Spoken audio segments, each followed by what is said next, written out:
Ya'ni sallallohu alayhi vasallam. Arablar buni tushunmaydi. Arablarga emas, o'zimizga aytsak ham, maloikalar ham shunday yozib boradi-da. Masalan, ismingiz kim edi? Ha? Mirzufar muazzining deydi, Alloh taologa olib borib, payg'ambarning alayhisolatu vasallamga mana bunaqa salovat o'qidi. Desa yaxshimi? Masalan, sallallohu alayhi vasallam, sallallohu alayhi vasallam. Ba'zilar sallallohu alayhi vasallam deydi. Nima u? Erinmang.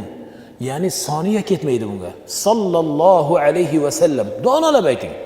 Shu salovatni malaikalar shunday yozadi, ularda ham ana yozg'ich apparatlari bor, o'zlariga xos. Alloh biluvchidir. O'shanday tovushingizni kerak bo'lsa yozib boradi. Ha? Mirzufar muazzining deydi, Alloh taologa borib, "Men bu salovatni aytdi." Nima? Sallallohu alayhi vasallam. Donalab qalbingizdan xuddi payg'ambar alayhissalatu vasallamni ko'rib turganingizdek ayting. Xuddi o'sha salovatni siz payg'ambar alayhissalatu vasallamning huzurlarida turib o'zlariga aytyapsiz. Shu ixlosda aytingiz hammangiz.